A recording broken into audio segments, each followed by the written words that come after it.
Tingin ng ilang miyembro ng minority bloc, minamadali ng mayorya ang pag-amyenda sa rules ng Senado para sa interes ng ilang senador. Nauwi sa pag-walkout ng minority senators ang debate ukol dyan kagabi. Sabi naman ng isang eksperto, sakaling maamyendahan yan, mangingibabaw pa rin ang magiging utos ng korte. May report si Sandra Aguinaldo. Can be discussed in the actual motion. Can be discussed. Habang nagwo-walkout ang minority senators kagabi, sa gitna ng debate sa pag-amyenda sa Senate rules, kaugnay ng paglahok online sa sesyon, naiwan sa session hall ang leader nilang si Senador Tito Soto. Sa rules kasi, kapag may nag-question sa quorum, kailangan mag-roll call para malaman kung meron bang 13 o mahigit kalahati ng bilang ng mga senador sa sesyon. Kung kulang, kailangan nilang agarang mag-adjourn. I move to adjourn or a quorum call. That is a higher precedence, Madam President. Madam President, motion to adjourn is not debatable. Akala ko ba magaling sa rules? Kapag ka po ba nag-walkout ang minority, nawawala po yung quorum. Nagsimula po tayong may quorum. It doesn't matter if they walk out. Yes. I think we still have the quorum. Once there is a quorum call, you have to call the roll. Kahit na present lahat o kulang kanina. Not a funny situation, Madam President, when they readily and willingly walk out. Takes precedence. Hindi po yun. The rule states that the motion to adjourn takes precedence. Adjourn session. Dahil sa walkout ng Senate minority, naiwasan ang pagtalakay sa posibleng pag-aproba sa mungkahi na inalmahan ng Senate minority. Nanindigan kasi silang dahil na-i-refer na ang mungkahi sa Committee on Rules, hindi ito basta-basta maibabalik sa plenaryo. Bagong motion ito. Sa ilalim ng Section 24, ni-refer yung unang mosyong binanggit ni Senator Marcoleta noon sa Committee on Rules. Ngayon kung sasabihin na ibinalik yung mosyong iyon, sino ang gumawa nun? Dapat ang Committee on Rules. Hindi pa nga po nako-constitute ang Committee on Rules. So wala pang body na pwedeng ibalik yung unang mosyon ni Senator Marcoleta sa plenary. Madam President, without giving meaning to anything, ito pong mahirap kasi kung wala po tayong legal background dito. Kaya sinasabi ko na nga po, hindi po bagong motion ito eh. Hindi siya bagong motion. Madam President, point of order.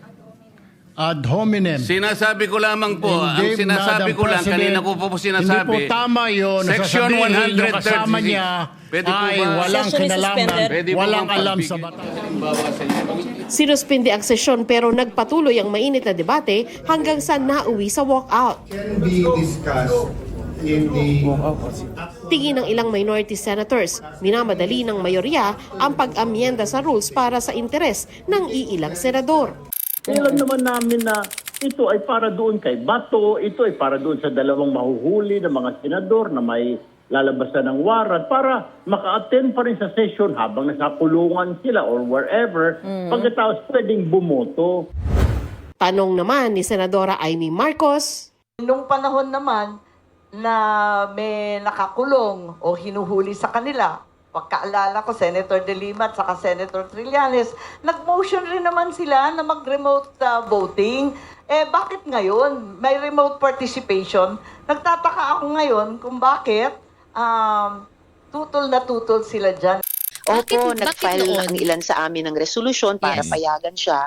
Dinenay po. Yes. And actually, kahit napagbigyan, wala naman siyang internet connectivity sa loob ng kulungan niya. Anong napaka-special ngayon para payagan yun? Nang di pinayagan ng mayorya, naalala ni Congresswoman Laila De Lima na sinabihan siya ng nooy Senate majority na humingi ng court order pero hindi siya pinagbigyan ng korte. Hindi rin siya pinagamit ng anumang gadget kaya sulat kamay ang kanyang komunikasyon. Sabi ni De Lima, hindi dapat payagan ang gusto ngayon ng mayorya. The agenda there is to be able to allow the likes of Senator Bato to participate and also all others, the others who might be not who might be deprived also of liberty because of involvement in certain cases, especially in impeachment trial. Ang trial, the judge must be able to personally witness or see and hear and examine the evidence, not remote. Ayon naman sa isang law expert, court order at hindi Senate rules ang masusunod. If ever matuloy yung amendment, hindi niya binibigyan yung Senado ng kapangyarihan na ipag-utos or pilitin yung ibang ahensya ng pamahalaan na nasa ibang sangay ng gobyerno, no, na ipamalakad yung patakaran ng Senado. Sandra Aguinaldo, GMA News. Sinuyod ng mga otoridad ang isang bahay umano ng kaanak ni Senator Robin Padilla sa Pampanga na pinagtaguan daw ni Senator Bato de la Rosa. May hiwalay na operasyon din sa Parañaque at Bulacan. May report si JP Soriano. Sunod-sunod na dumating ang mga sasakyan ng PNP Criminal Investigation and Detection Group o CIDG at National Bureau of Investigation o NBI sa subdivision na ito sa Angeles, Pampanga. Ayon sa aking source, nakatanggap ng impormasyon ang mga otoridad na nagtago roon si Senator Bato de la Rosa. At pagdating nga po ng NBI at CIDG, agad sila nagpunta sa property na ito, nakipag-coordinate sa Purok leader at ang hinahanap daw nila isang Virgilio Carino na ayon po sa homeowners ay kamag-anak di umano ni Senator Robin Padilla. Ang hinahanap daw po nila sa pagpunta nila dito si Senator Ronald Bato de la Rosa. Bit-bit ang arrest warrant ng International Criminal Court o ICC para kay de la Rosa. Sinamahan ng mga otoridad ng Purok leader na may access sa bahay. Hinalughog nila ang lahat ng pwedeng pagtaguan ni de la Rosa. Pero walang kahit anong bakas ng senador. Nag-search lang po, sir. Nag-search lang po kung nandito po si Senador Bato. Sabi ko po, walang bato talaga po dito na nakatira. Kasi hindi naman po siya taga rito. Wala naman po kaming nabalitaan na may bahay dito. Hinanap din si De La Rosa sa katabing bahay na pagmamay-ari rin daw ni Carino at may ibang umuupa.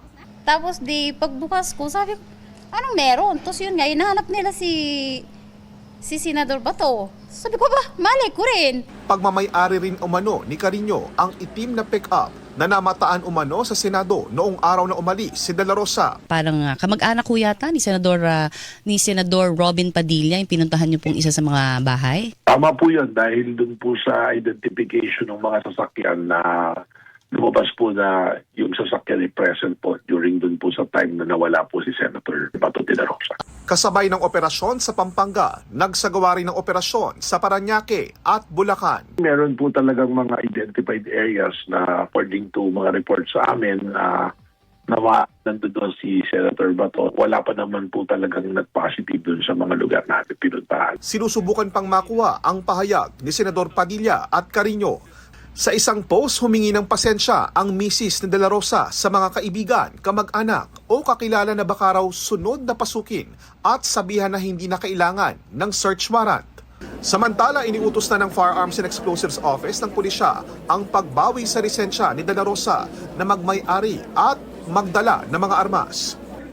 Binawi rin ang rehistro ng halos 120 baril ni De La Rosa. Sa huling address ni De La Rosa, isisilbi ang utos kaugnay niyan. Mas makakabuti po sana na ma-surrender na lang po itong mga firearms na ito at ma-deposit po sa proper authority. Pero sabi ng abogado ni De La Rosa, tanging conviction lang at court order ang pwedeng pagbatayan para bawiin ang lisensya sa baril ni De La Rosa. Hindi pa naman anya convicted si De La Rosa at wala pang korte sa bansa ang naglabas ng anumang order laban sa kanya. JP Soriano, GMA News. Plano ng PNP Criminal Investigation and Detection Group o CIDG na ireklamo ng obstruction of justice si Senator Robin Padilla sa Department of Justice. Kaugnay yan ng pagtulong ni Padilla kay Senator Bato de la Rosa na umalis ng Senado noong madaling araw ng May 14. Sabi ng CIDG, lumalabas sa investigasyon na planado ang nangyari. Binuntutan umano ang SUV ni Padilla ng isang sasakyang nagsilbing security escort at backup car. Sinisika pa namin makuha ang panig ni Padilla. Nauna niyang sinabi na nakisakay lang sa kanya si De La Rosa. Question din niya kung illegal ba ang kanyang ginawa dahil wala pa anyang arrest warrant laban kay De La Rosa mula sa isang local court. Patay ang isang mag-ina nang dumiretso sa kanilang bahay ang isang truck na nawala ng preno at may report si Eileen Pedreso ng GMA Regional TV. Parang binagyo ang bahay na ito sa Don Salvador Benedicto, Negros Occidental. Isang truck ang nahulog sa gilid ng kalsada at sumalpok sa bahay. Ang masaklap, nasa loob ng bahay ang isang nanay at kanyang 1 taong gulang na anak. Pareho silang binawian ng buhay. Ayon sa mga saksi, sa bintana ng kwarto dumiretso ang truck kaya napuruhan ng mag-ina. Gulang, tapos pa niya mahuhay-huhay tulog. Tapos, naroon nga ata ara sa ila bintana kay mahagbang tani. Amugit pa punggo sang truck. Sugatan ng 5 pa nilang kaanak. Base sa investigasyon, nawala ng preno ang truck na may kargang buhangin. Pansamantalang pinalaya ang truck driver habang hinihintay ang desisyon ng kaanak ng mga biktima kung sasampahan siya ng reklamo. Sa Negros Occidental pa rin, sumalpok ang SUV sa kasalubong na truck sa Kabangkalan City. Patay ang isang sakay ng SUV. Sugatan naman ang kanyang amang senior citizen na nagmamaneho noon at posibleng nakatulog. Isang rider naman ang nasawi sa Luwag City, Ilocos Norte matapos mahulog sa irrigation canal. Batay sa investigasyon, nawalan ng kontrol ang rider habang dumadaan sa bypass road. Wala rin siyang suot na helmet. Mula sa GMA Regional TV, Aileen Pedreso, GMA News.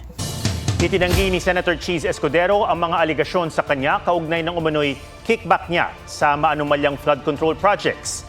Sa kopya ng counter affidavit ni Escudero na eksklusibong nakuha ng GMA News, sinabi niyang hindi siya nakakuha ng mahigit 300 milyong piso noong 2024 at mahigit 200 milyong piso noong 2025 mula kay dating DPWH Undersecretary Roberto Bernardo. Wala rin daw ebidensya na inutusan niya ang negosyanteng si Maynard Ngu na magsilbi umano niyang bagman. Wala rin daw ebidensya si Bernardo na tinanggap niya ang pera at pabago-bago rin ang aligasyon nito. Hiniling din ni Escudero na huwag bigyan ng immunity o gawing state witness si Bernardo at iba pang testigo laban sa kanya dahil kung may master plunderer tulad ng sinasabi ng reklamo, hindi raw siya ito kundi si Bernardo. Hinihinga namin ng reaksyon si Bernardo at ang ombudsman. Hindi raw nawawalan ng pag-asa si Interior Secretary John Vic Remulla na may buhay pa sa gumuhong gusali sa Angeles, Pampanga. Kaya tuloy ang search and rescue operations taliwas sa naunang desisyon ng mga rescuer na inihito na ito. May report si Jamie Santos. Lunes ng gabi, nagdesisyon ng mga otoridad na itigil ang rescue operation sa gumuhong gusali sa Angeles, Pampanga. Wala na raw kasing signs of life na nakita. Nag-recheck kami ulit.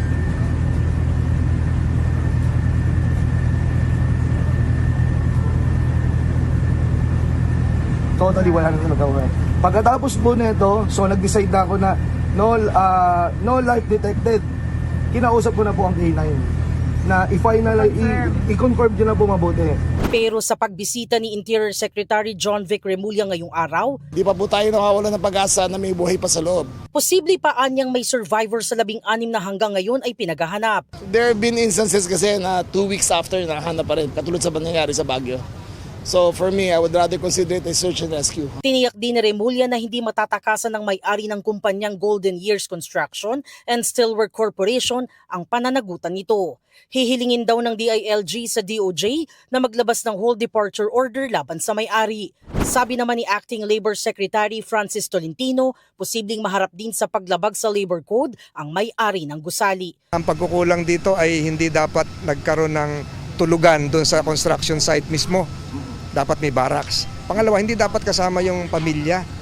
Ang sinabi sa akin ni Mayor, meron daw ibang report na may kasamang pamilya sa loob. Hindi kasama dapat yun. Jamie Santos, GMA News. Sa November 13 nasisimula ng paglilitis kay dating Pangulong Rodrigo Duterte kaugnay sa kaso niyang Crimes Against Humanity sa International Criminal Court o ICC. Itinakdaya ng ICC Trial Chamber 3 sa status conference ng kaso ng dating Pangulo kanina alinsunod sa hiling ng prosekusyon. Ayon kay Presiding Judge Joanna Corner, araw-araw isasagawa ang trial hanggang mag-recess ang korte para sa Pasko. Kadalasan daw na 5 araw humaharap sa trial ang akusado pero posible pang ma-adjust depende sa panibagong medical assessment ni Duterte. Itinakda naman sa June 23 at July 14 ang susunod na status conferences. Batay sa isinumiting dokumento ng prosekusyon, meron silang hanggang 70 testigo kabilang ang 30 insider witnesses. May isinumite rin silang 177 speeches na may kaugnayan sa kaso. Paalala ng hukom, dapat maging efficient at effective ang presentasyon ng prosekusyon at defense para maging mabilis ang paglilitis. Hindi dumalo si Duterte sa status conference.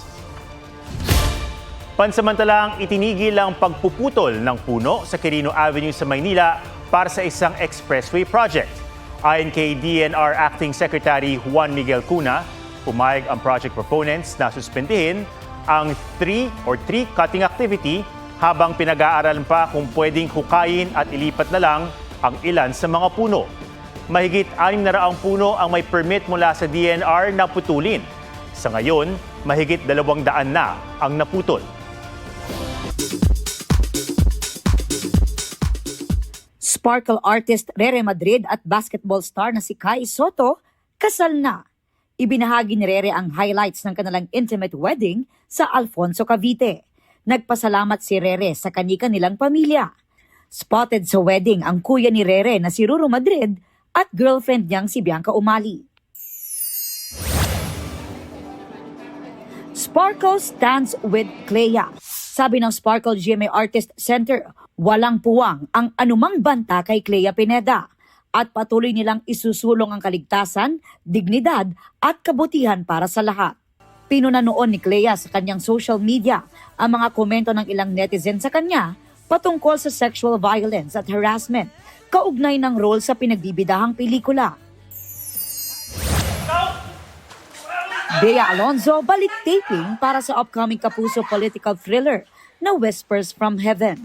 Ito ang unang pagkakataon na nasilayan si Bea matapos umugong ang kontrobersyang nagkaroon umano ng problema at delay sa kasal nila ng business tycoon na si Vincent Ko. Hanggang ngayon, wala pa ring pahayag ang magkabilang kampo sa issue. Aubrey Carampel, GMA News.